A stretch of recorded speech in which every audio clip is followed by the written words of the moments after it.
चली चली चले चले चले चले चले कहानी, चले कहानी। रेडियो सिटी पर आप सुन रहे हैं चली कहानी। आज की कहानी शुरू करूं उससे पहले एक सवाल। सोचिए कि अगर आप कोई जानवर होते तो कौन सा होते? शेर, हाथी, घोड़ा या बैल? अजीब बात है ना। कोई भी बैल नहीं होना चाहेगा, न जाने क्यों। बस इसी एक सवाल से आज की कहानी शुरू होती है। आज की कहानी का नाम है दो बैलों की कथा। इसे लिखा है मुंशी प्रेमचंद जी ने। क्या लिखा है, आइए सुने। जानवरों में गधा सबसे ज्यादा बुद्धिहीन समझा जाता है। हम जब भी किसी आदमी को पल्ले दर्जे का बेवकूफ कहना चाहते हैं तो उसे गधा कह देते हैं।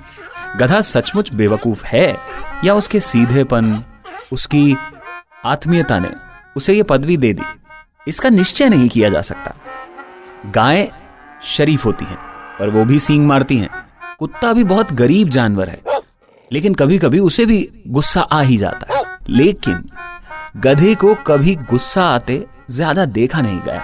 जितना चाहे उस गरीब को मारो, जैसी चाहे खराब सड़ी हुई घास सामने डाल दो, उसके चेहरे पर कभी भी असंतोष की छाया नहीं दिखाई देगी। बैसाख के महीने में एक आध बार थोड़ी कुलेल कर लेता है, खुश हो लेता है, पर हमने तो उसे कभी यूं ही खुश होते नहीं देखा। उसके चेहरे पर एक स्थायी दुख की छाया हमेशा रहती है। सुख दुख, फायदा नुकसान, कैसी भी दशा हो, उसके चेहरे के हाव भाव नहीं बदलते। ऋषियों मुनियों के जितने गुण हैं वो उसमें भी पराकाष्ठा पर पहुंच चुका है, सबसे ऊपर। पर आदमी उसे बेवकूफ कहता है, उसके सद्गुणों का आदर ही नहीं करता। शायद सीधापन संसार के लिए फायदेमंद नहीं है। आप खुद देखिए ना, हम हिंदुस्तानियों के साथ अफ्रीका, अमेरिका में क्या क्या होता है। घुसने नहीं दिया जाता, सम्मान नहीं करते। ये अंग्रेज अफसर बेचारे हिंदुस्तानी शराब नहीं पीते, 4 पैसे बचा कर रखते हैं कि बुरा वक्त आएगा तो क्या करेंगे। जी तोड़कर मेहनत करते हैं, किसी से लड़ाई झगड़ा नहीं करते, 4 बातें सुनकर गम खा जाते हैं, फिर भी बदनाम के बदनाम। कहा जाता है कि जीवन के आदर्शों को वो नीचा कर देते हैं। अगर वो भी ईंट का जवाब पत्थर से देना सीख जाते तो शायद सभ्य कहलाते। जापान की मिसाल सामने है।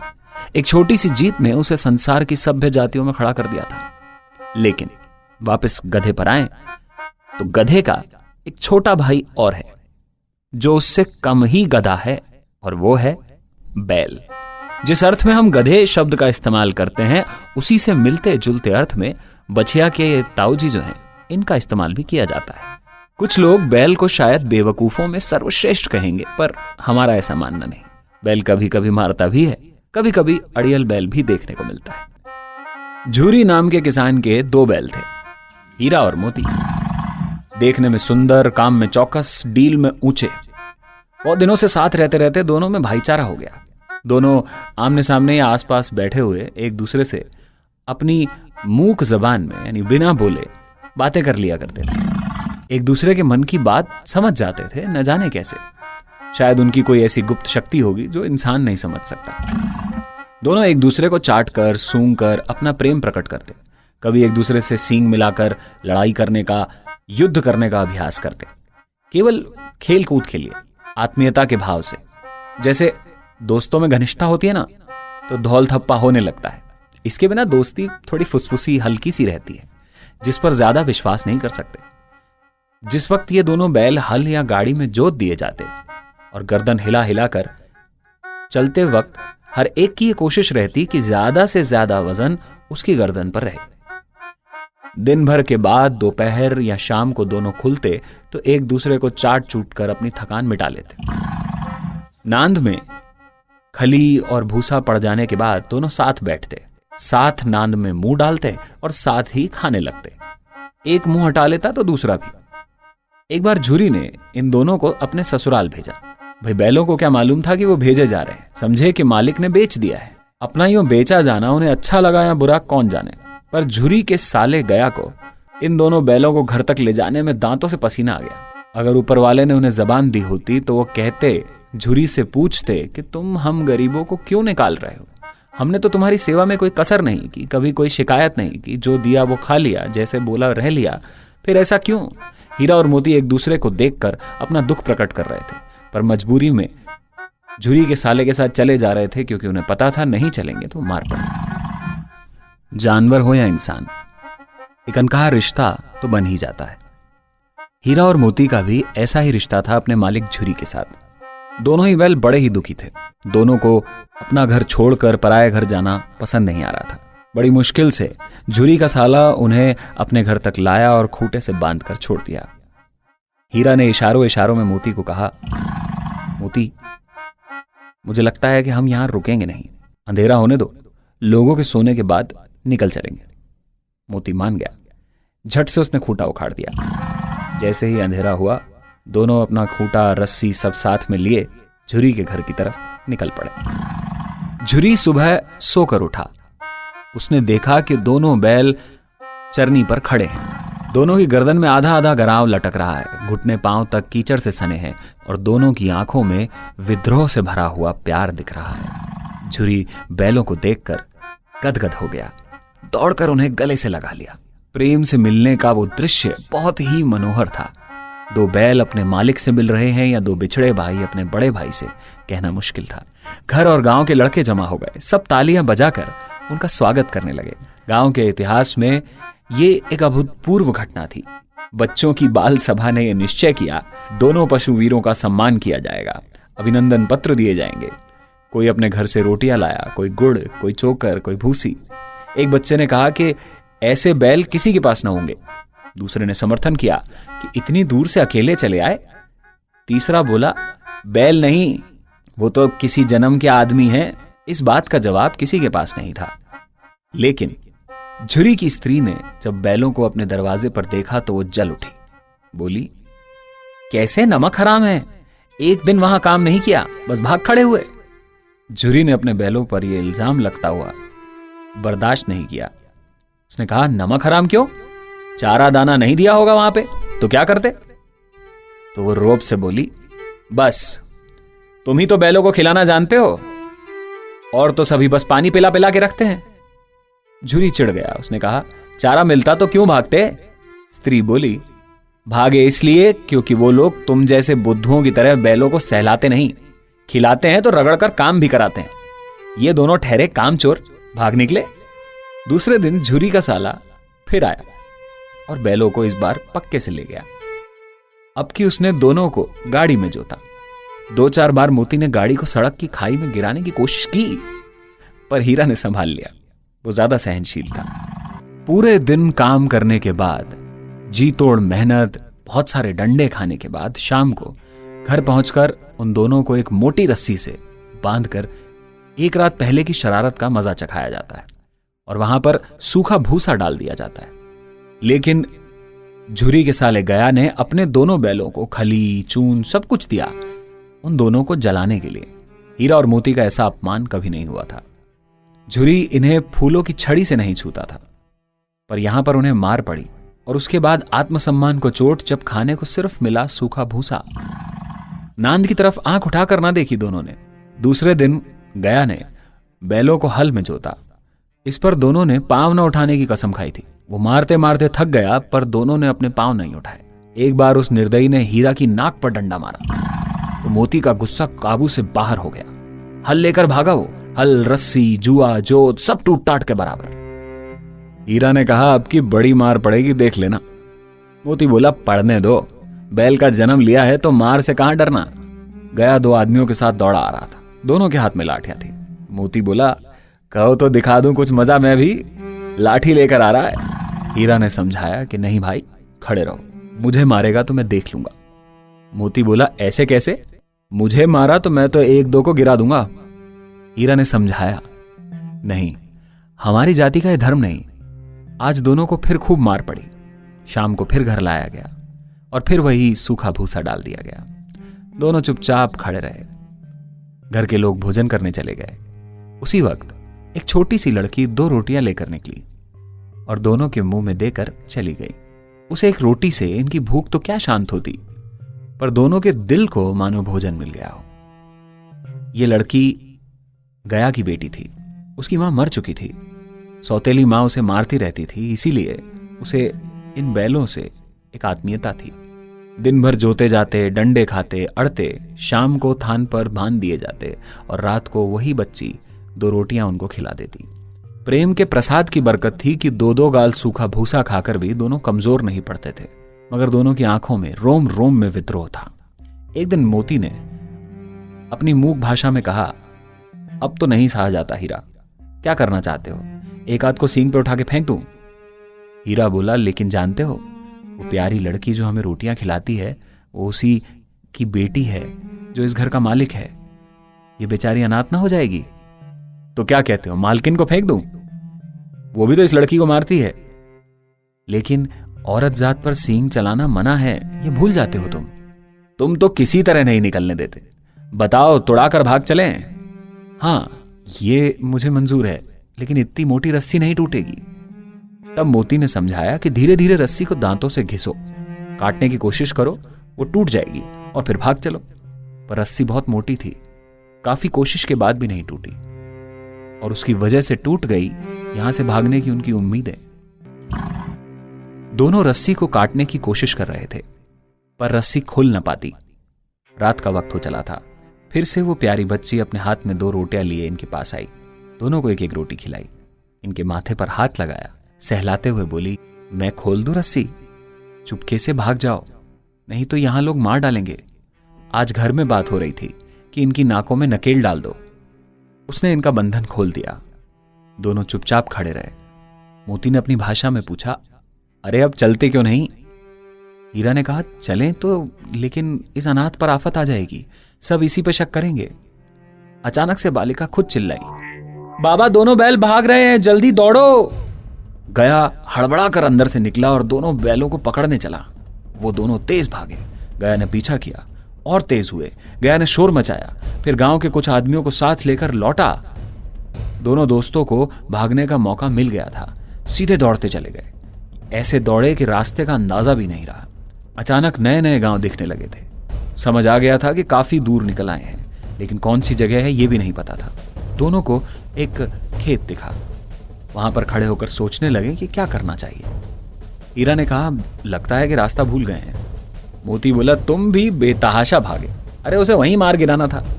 हीरा बोला, उसे मार गिराते तो दुनिया क्या कहती? हम अपना धर्म छोड़ दें? वो छोड़ सकता है पर हम नहीं, याद रखना। दोनों को बहुत भूख लग रही थी। वहीं पास के खेत में मटर खड़ी थी। दोनों चरने लगे। रह रहकर आहट ले लेते कि कहीं कोई आता तो नहीं। पेट भर गया और आजादी का अनुभव हुआ तो दोनों मस्त होकर उछल कूद करने लगे। पहले दोनों ने डकार ली, फिर सींग मिलाए, एक दूसरे को ठेलने लगे। तभी अचानक से 2 आदमी लाठियां लेकर दौड़ पड़े और दोनों को घेर लिया। भागते तो निकल जाते, लेकिन मोती का पांव कीचड़ में धंसने लगा। वो भाग नहीं पा रहा था और उसको पकड़ लिया गया। हीरा थोड़ा सा आगे निकला। उसने देखा कि उसका दोस्त मुश्किल में है तो लौट पड़ा। सोचा फंसेंगे तो दोनों साथ फंसेंगे। उन रखवालों ने पकड़ भी लिया और फिर कांजी हाउस में ले जाकर बंद कर दिया। जो आवारा जानवर खेतों को नुकसान पहुंचाते हैं उन्हें कांजी हाउस में डाल दिया जाता है। काफी देर तक कांजी हाउस में पड़े पड़े हीरा और मोती को झल्लाहट होने लगती है। हीरा भूख से वैसे ही परेशान था। उसे वहां से निकलने की जल्दी थी। उसने देखा कि उसके अलावा भी उसकी जेल में कई और जानवर थे, कई भेड़ें, बकरियां, गाय और गधे भी। हीरा ने वहां से निकलने के लिए दीवार पर 2-3 बार सींग मारे। चौकीदार ने उसे देखा तो उसके पांव में एक मोटी रस्सी बांध दी। फिर मोती से रहा ना गया। मोती ने भी दीवार में उसी जगह सींग मारा। थोड़ी सी मिट्टी गिरी तो हिम्मत और बढ़ी। फिर उसने दीवार में 3-4 बार एक साथ जोर से सींग मारे। अपनी ताकत आजमाई तो लगभग 1 हाथ दीवार गिर गई। थोड़ा सा और धक्का मारने की देर थी कि दीवार आधी और गिर पड़ी। दीवार का गिरना था और अधमरे से पड़े हुए सभी जानवर उठ गए। तीनों घोड़ियां सरपट भाग निकली, फिर बकरियां, इसके बाद भैंसे भी खिसक गई। पर अभी तक गधे जस के तस खड़े। हीरा ने पूछा, तुम दोनों क्यों नहीं भाग जाते? एक गधे ने कहा, जो फिर से पकड़ लिया तो क्या हर्ज है, अभी भागने का मौका तो है। हमें तो डर लगता है, हम तो यहीं पड़े रहेंगे, आधी रात से ऊपर हो चुकी है। दोनों गधे अब भी खड़े सोच रहे थे, भागे या ना भागे। मोती अपने दोस्त की रस्सी खोलने की कोशिश कर रहा था, किसी तरह से तोड़ दे उसे, पर वो हार गया। हीरा ने कहा, तुम भी जाओ, मैं यहीं पड़ा रहता हूं। फिर शायद कहीं मुलाकात हो जाएगी। मोती ने आंखों में आंसू लाकर कहा, तुम मुझे इतना स्वार्थी समझते हो? हम और तुम इतने दिनों एक साथ रहे, आज तुम मुश्किल में पड़ गए तो मैं तुम्हें छोड़कर अलग हो जाऊं? हीरा ने फिर कहा, बहुत मार पड़ेगी, लोग समझ जाएंगे कि तुम ही ने सबको भगाया है।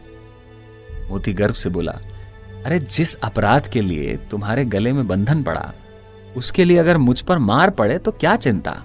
इतना तो होगा कि कम से कम 9-10 जानवरों की जान बचाई, वो सबका आशीर्वाद मिल जाएगा।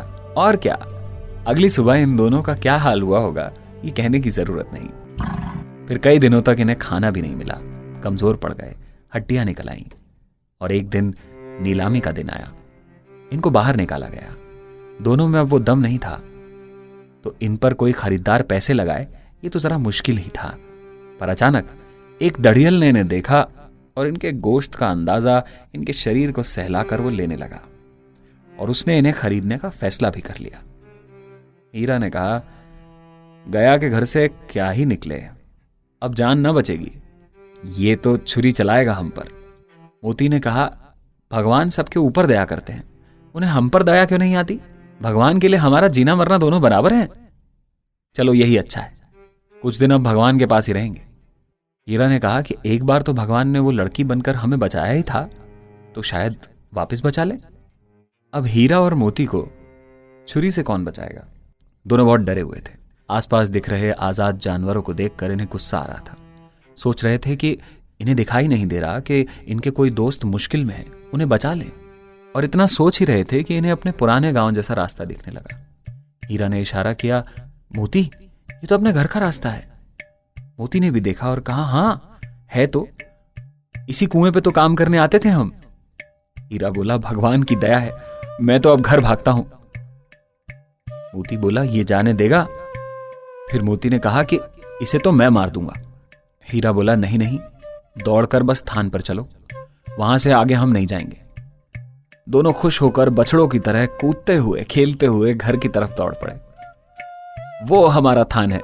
दोनों दौड़कर अपने थान पर आए और खड़े हो गए। दड़ियल भी पीछे पीछे दौड़ा चला आता था। झुरी अपने द्वार पर बैठा धूप सेक रहा था। बैलों को देखते ही दौड़ा और बारी बारी से उसने दोनों को गले लगा लिया। दोस्तों की आंखों में खुशियों के आंसू बहने लगे। एक झुरी का हाथ चाट रहा था, दूसरा झुरी के कंधे पर सर रखे खड़ा था। दड़ियल ने जाकर बैलों की रस्सी पकड़ ली। झुरी ने कहा, मेरे बैल हैं। तुम्हारे कैसे? मैंने अभी कांजी हाउस से नीलामी में लिए हैं। मैं तो समझता हूं चुरा लिए होंगे तुमने। चुपके से चले जाओ, मेरे बैल हैं, मैं बेचूंगा तो बिकेंगे। किसी को मेरे बैल नीलाम करने का कोई हक नहीं। अरे जाके थाने में रपट कर दूंगा। मैंने कहा ना मेरे बैल हैं। इसका सबूत यह है कि ये दोनों मेरे दरवाजे पर खड़े हैं। दड़ियल झल्ला गया। बैलों को जबरदस्ती पकड़कर ले जाने के लिए बढ़ा ही था कि उसी वक्त मौका मिल गया था मोती को। मोती ने उस पर सींग चलाया। दड़ियल पीछे हटा, मोती ने पीछा किया। दड़ियल भागा, मोती पीछे भागा। गांव के बाहर निकल जाने पर वो जाकर रुका, पर दड़ियल का रास्ता देखता रहा था कहीं वो लौट के ना आए। दड़ियल दूर खड़ा धमकियां दे रहा था, गालियां निकाल रहा था, पत्थर फेंक रहा था, और मोती किसी रण के सूरमा की तरह उसका रास्ता रोके खड़ा हुआ था। गांव के लोग ये तमाशा देखते रहे और हंसते रहे। जब दड़ियल हार कर चला गया तो मोती अकड़ता हुआ लौटा। हीरा ने कहा, मैं डर रहा था कि कहीं तुम गुस्से में आकर उसे मार न दो। मोती बोला, अगर वो मुझे पकड़ता तो मैं उसे छोड़ता नहीं। अब नहीं आएगा, आएगा तो दूर से ही खबर ले लूंगा, और जो अगर गोली मार देता तो मर जाता, पर उसके काम नहीं आता। हीरा बोला, हमारी जान को कोई जान नहीं समझता। तब मोती ने कहा, इसलिए कि हम इतने सीधे हैं। थोड़ी देर में नांद में खली, भूसा, चोकर और दाना भर दिया गया।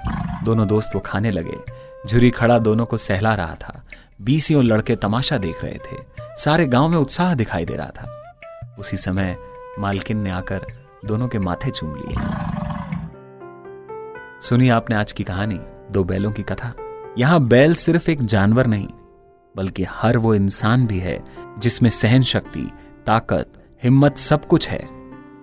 पर इन सब का वो दिखावा नहीं करता, क्योंकि वो सीधा है। शायद इसीलिए बैल कहलाता है। क्या आपके आसपास है कोई ऐसा सीधा साधा बैल? तो खत्म हुई आज की कहानी। जल्द लौटूंगा एक और कहानी लेकर। चली कहानी में। चली चली चले चले चले चले चले कहानी, चले कहानी, चले कहानी।